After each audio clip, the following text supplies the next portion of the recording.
Live from London, this is The World Today. Hello, I'm Andrew Wilson. Our top stories this hour. The US president joins international calls for Israel to stop a Rafah ground offensive, saying it must have a credible plan to protect over 1 million civilians. Officials from the US, Egypt, Israel and Qatar set to meet in Cairo in the latest diplomatic push for a truce in Gaza.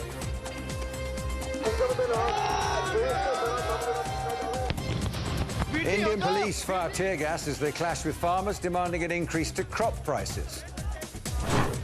And the new political battleground. Indonesia's presidential hopefuls try to outdo each other on social media to woo millions of young voters.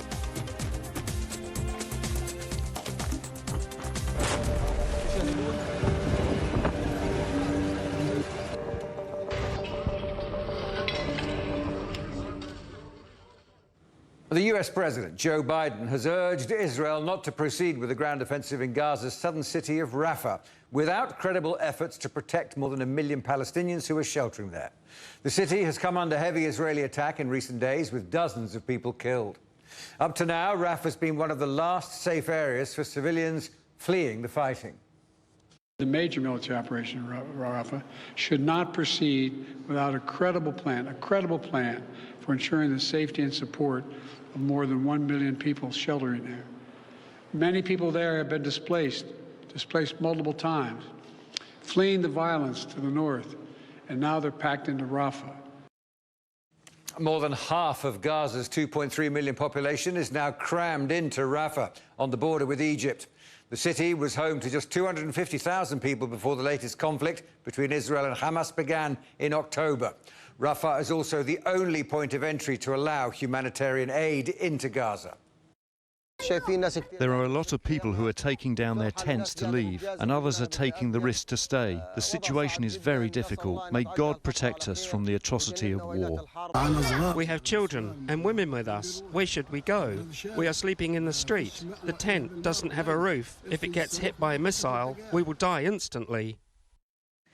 South Africa has made an urgent request to the International Court of Justice about Israel's planned ground offensive in Rafah. It wants the ICJ to consider if the extension of military action is a further breach of Palestinian rights in Gaza. It comes as the International Criminal Court's chief prosecutor says he has real concerns about Israel's actions in the city. He says the ICC is actively investigating any alleged crimes committed in Gaza. Where do they go? That is a question I'm asking myself. It's a question that the United Nations is asking. It's what the UNRWA is asking. It's what the Secretary General is asking. And I think it's an issue that every commander and government official in Israel need to ask.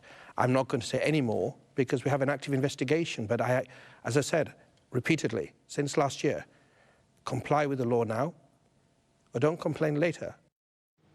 Our correspondent Noor Harazin is in Rafah and joins us now live. Noor, good to talk to you. Tell us about the latest strikes there and what the situation is like in the hospitals. Well, following the deadliest day in Rafah, where more than 100 people were killed in a series of Israeli airstrikes overnight, today the Israeli warplanes continue striking several areas in Rafah, actually densely populated areas like the Ash-Shabura camp, Al Junaina neighborhood, and also the Israeli tanks is firing shells toward Palestinian homes located in the eastern side of Rafah. At the same time, the situation is actually escalating in the north, in northern Gaza, following the Israeli withdrawal from large areas from northern Gaza.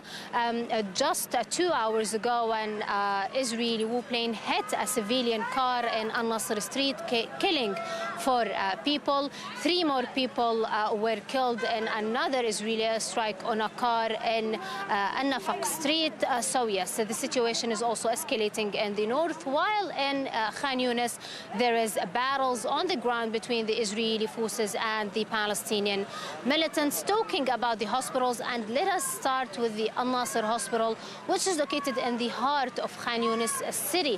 Now the Al-Nasser Hospital is being subjected to a new Israeli attack on the hospital. Actually, now the tanks are surrounding the hospital.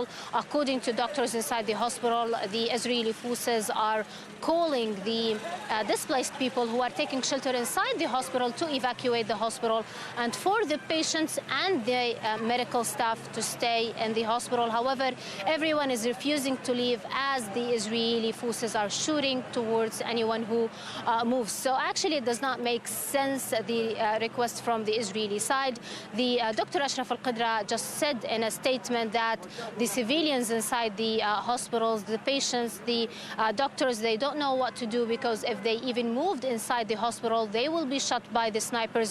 So how will they be able to evacuate the hospital? This is the latest from the Al-Nasser Hospital in Khan Yunis.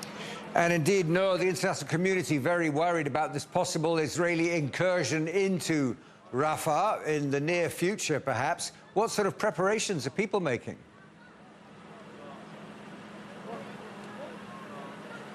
Well, yes, since the beginning of the Israeli evacuation orders, since mid-October, and the Israeli army, the IDF, asked Palestinians here to evacuate specifically to Rafah in southern Gaza. So we are talking about more than 1.5 people who are now residing in Rafah city, and they are struggling with the humanitarian situation here in Rafah. But the most important thing for them now is their safety. And after hearing all of this news about a near future Israeli land invasion here in Rafah, they are scared for almost 1 week now, and we are seeing hundreds of Palestinian families leaving Rafah to go to cities and camps in Middle Gaza, like Deir al-Balah, Al-Nusayrat, Al-Burayj, Al-Mughraqa, all of these places, even though these places are not even safe, and there is Israeli attacks and there is Israeli strikes happening in these places. However,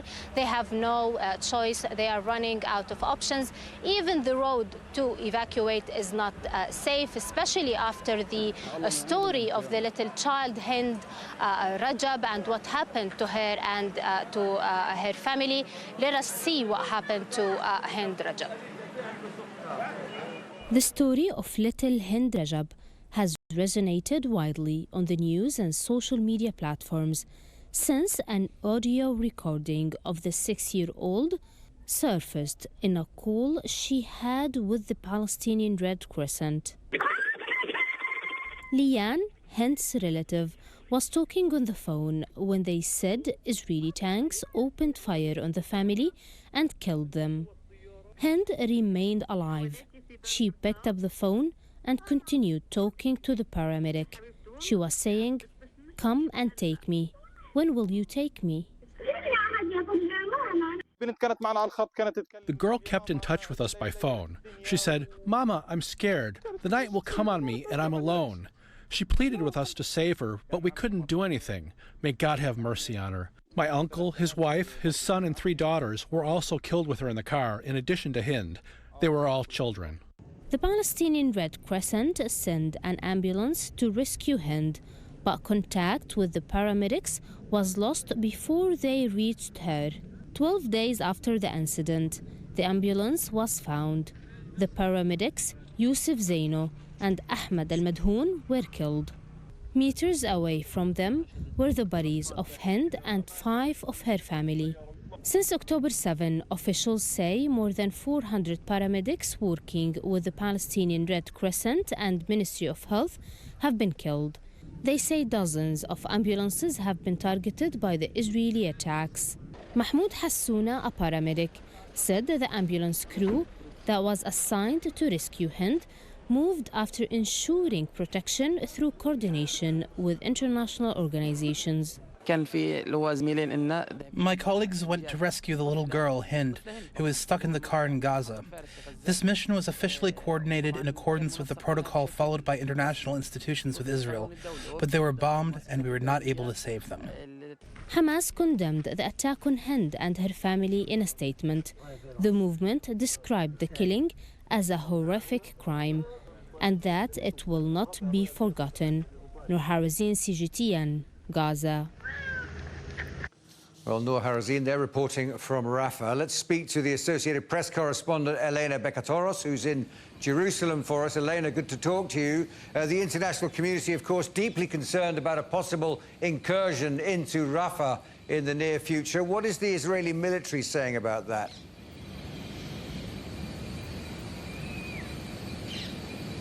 Well, so far there's been no indication that the Israeli government will back down on this intention to send the military into Rafah. It says that this is essential in order to wipe out the remnants of Hamas militants who are holed up there. It says that this is the only way to ensure Israel's security and to avoid a repetition of the October 7th attack into Israel that sparked this war.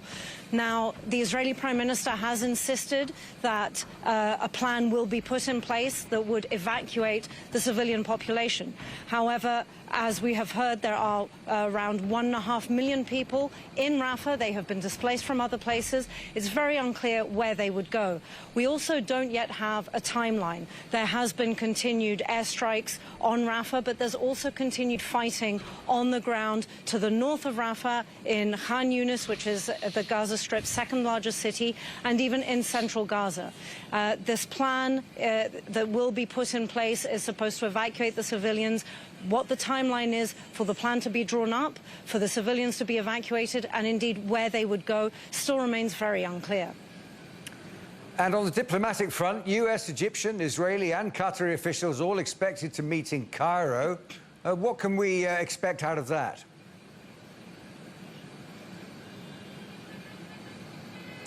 Now, the meeting in Cairo is for a ceasefire deal that would see the release of the hostages. There are still around 100 hostages believed to be still alive and still being held in the Gaza Strip.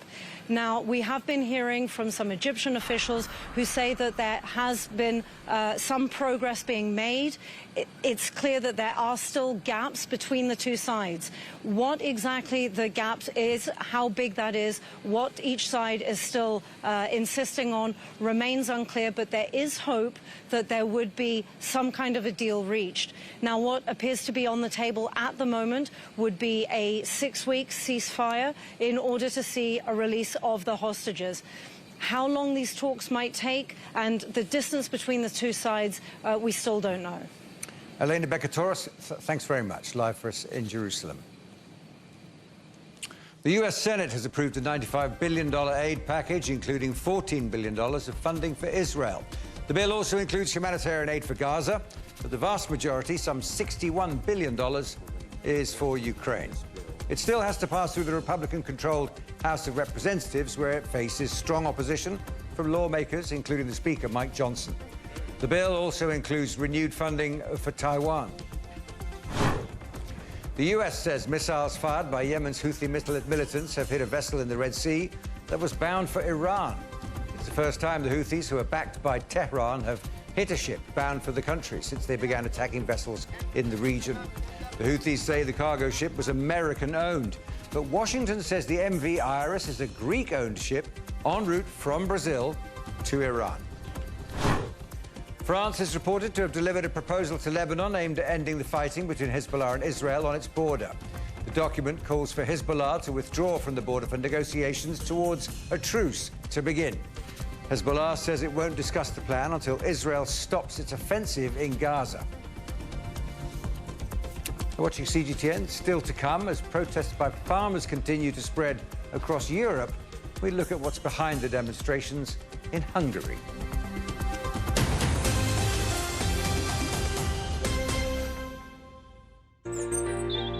Ever wondered what's the difference between a bear and a bull market? Where are the cash cows? And who are the lame ducks? And what exactly are black swans? Grey rhinos? And unicorn companies? Make sense of it all with Global Business, only on CGTN. I think it should be more global cooperation. I would like to hear more the voice of the developing countries.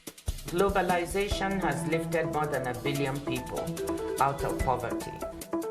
The green transition has to happen. It's a necessity. Well, China and the United States are important powers in the world. What unites us is much more than what divides us. And I believe China is committed to this agenda. Join me, Juliet Mann, to set the agenda at these times every weekend on CGTN.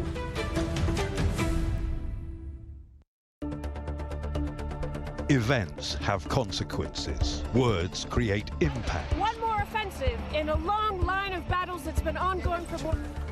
Just got to be careful here with some gunshots. Excuse us. The world today matters for your world tomorrow. The number of casualties is growing quickly. Why? This is one of the hardest hit towns in the region.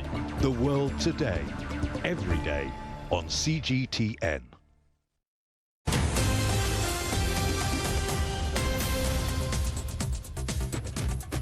Welcome back. A reminder of our headlines. The US president joins international calls for Israel to stop a Rafah ground offensive, saying it must have a credible plan to protect over 1 million civilians. Officials from the US, Egypt, Israel and Qatar set to meet in Cairo in the latest diplomatic push for a truce in Gaza. The world's biggest single-day election is just hours away. More than 200 million Indonesians head to the polls on Wednesday to choose a new president.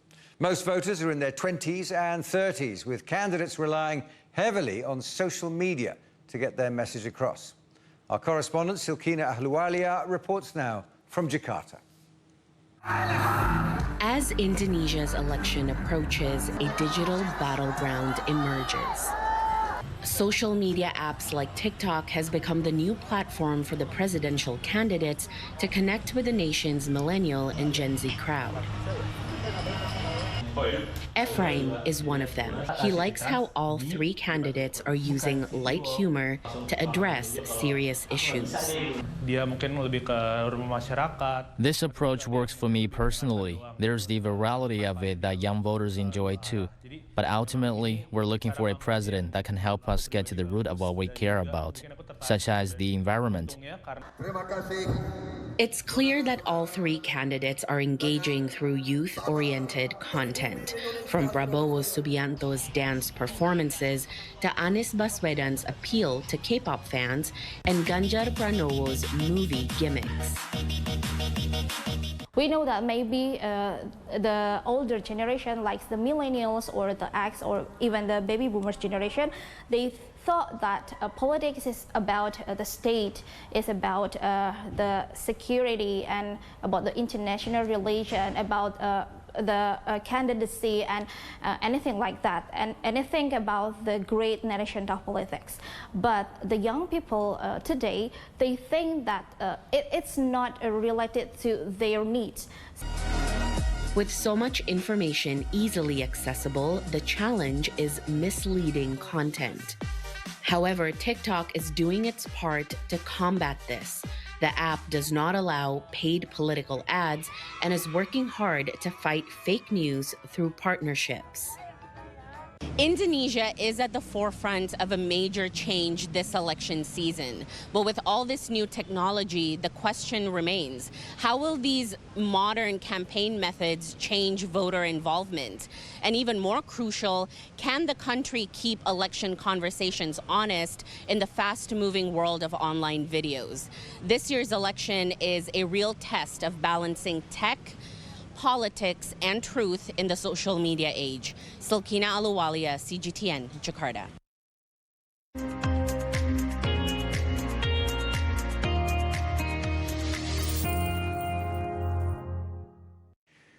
Protests by farmers have been sweeping across Europe for months, with tractors blockading city streets in shows of fury and frustration over EU policies that farmers say are putting their livelihoods under threat. All this week, we're looking at what's behind these demonstrations, with special reports from Belgium, Greece and France. But first, we take you to Hungary and our correspondent, Pablo Gutierrez. Farmers across Hungary are gearing up for another season of financial setbacks. They say the surge of Ukrainian agricultural goods into the European Union has put many farms on the brink of bankruptcy. We've been on life support since the EU opened the floodgates. Instead of delivering the final blow, they should extend a helping hand to bring us back to life. Laszlo Kovacs has been farming wheat, sunflower, and rapeseed for almost 30 years. Right now, it's tough. We're not making much profit, just losses. Food prices are rising, but we are not seeing any gains. When Russia blockaded Ukrainian ports, Ukraine had to send more wheat and maize overland into Europe. To help Ukraine, the EU slashed border duties, causing prices to drop, which added to challenges for struggling farmers already facing higher production costs. Hungarian farmers have seen their costs increase significantly over the last 2 years. Before the Ukraine conflict, a ton of grain would sell for around $3,200, but now it's half of that. Meanwhile, their costs like fuel, fertilizers, and wages have increased. Hungarian farmers have been unhappy with the EU's trade deal with Ukraine, which began in June of 2022 and was extended in 2023. To address their concerns, Brussels imposed temporary limits on some agricultural products in 2023. Now, with the duty-free trade deal with Ukraine ending on June 5th, 2024, local farmers fear extending it again could further threaten their livelihoods. We need financial assistance to offset the significant losses from last year, which amounted to a $300 per acre loss. We hope that next year's subsidies will provide some relief. However, the EU has not proposed any financial support yet. We've noticed that Hungary has often been excluded from receiving funds. The EU is considering letting member states set limits on Ukrainian products if there's too much supply. This might involve restricting sales, storage, and even banning them entirely. However, many Hungarian farmers remain unhappy and want all Ukrainian agricultural imports banned outright. Pablo Gutierrez, CGTN, Budapest. Police in India have clashed with hundreds of farmers demanding an increase in minimum crop prices. Tear gas was fired at the demonstrators who are trying to take their grievances to the capital, New Delhi, 2 months ahead of a general election. Our correspondent, Ravinder Bawa, now reports. The situation remained tense at the Shambu border, which is 230 kilometers north of the capital city. Police fired tear gas at hundreds of farmers marching to New Delhi demanding minimum crop prices. By using tear gas, the police tried to disperse the protesters who say that peaceful demonstration is their constitutional right. Just before the national elections, the farmers aim to pressure the government to honor a 2021 promise to pay them more for crops. Security has been intensified on the borders with cement barricading, metal nails and barriers installed to restrict movement of vehicles and prevent disturbances in the national capital. Police have prohibited any large gatherings in Delhi. Many roads have been blocked and routes diverted to ensure protesters don't enter the capital. Police detained some of the protesting farmers. Farm unions are seeking guarantees backed by law to provide more support or buy crops at a minimum price. They also want the government to fulfill a promise to double their income. On Monday, a marathon meeting between the government and the farm union leaders ended in a stalemate. The government is still willing to be back on the negotiating table, but the farmers say that the government is not serious about listening to their demands. Ravinder Bawa there reporting from New Delhi. Now, Thailand's former Prime Minister Thaksin Shinawatra has been granted parole after serving 6 months in detention. The controversial billionaire made a dramatic homecoming last year after 15 years in self-imposed exile. He was immediately jailed for 8 years for abuse of power, but that was reduced to just a year by a royal pardon. Thaksin spent the entire 6 months in hospital detention. He could be released later this week. Armenia says 4 of its soldiers were killed when Azerbaijan fired into its territory. The attack happened in a southern border area. Baku says its troops were responding to provocation. It's the first fatal exchange between the two countries since Azerbaijan retook the disputed Nagorno-Karabakh region in September, following violence which left hundreds dead. Russia has urged both sides to show restraint. Former US President Donald Trump has asked the Supreme Court to delay his trial in which he's accused of trying to overturn the result of the 2020 election. A lower federal court has already rejected Trump's claim of immunity from prosecution while in office. His lawyers want that decision to be suspended until after November's presidential election, for which he's currently the Republican frontrunner.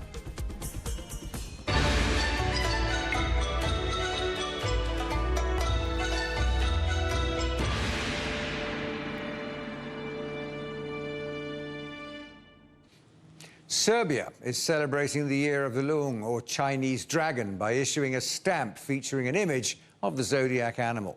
It's the first in what will become an annual event marking the Spring Festival. CGTN's Alyosha Milenkovic has more. Novi Sad is the second largest city in Serbia, with a population of just under 370,000. Located on the bank of the Danube River, it is known for many qualities. It is widely recognized as a capital of Serbian culture, but it is also known as one of only 2 places in the country where they print postal stamps. Machines in one of the city's oldest printing houses are printing the final sheets of the new issue. It is not a frequent sight here. In the past, we had far fewer postal stamp editions, with far larger circulation. These days, we have far more editions, but with far lower circulation. Most likely because there are not so many philatelists. People don't write letters as before, and the stamps are used less than in the old days. After every sheet of paper is printed, individual postal stamps are perforated and cut into smaller pieces. Every sheet is then carefully counted and numbered, giving stamps the same level of security as money. But this postal stamp has even bigger value for the Serbian Post and the Serbian people. This is a means of sending a message to the citizens of the People's Republic of China, a message of friendship that exists regardless of geographic distance. As friends, we are very close, and we want to thank China for what it does as a friend of our country. This postal stamp is available from February 9. Considering its low circulation, it is expected to be a very sought-after item among collectors. Alyosha Milenkovic, CGTN, Novi Sad. The headlines again. The US president joins international calls for Israel to stop a Rafah ground offensive, saying it must have a credible plan to protect over 1 million civilians. Officials from the US, Egypt, Israel and Qatar set to meet in Cairo in the latest diplomatic push for a truce in Gaza. And Indian police fire tear gas as they clash with farmers demanding an increase to crop prices. And that is the world today. Thanks for watching. We're back with more news at the top of the hour. Coming up next, it's World Insight. For now, from all of the team in London, goodbye.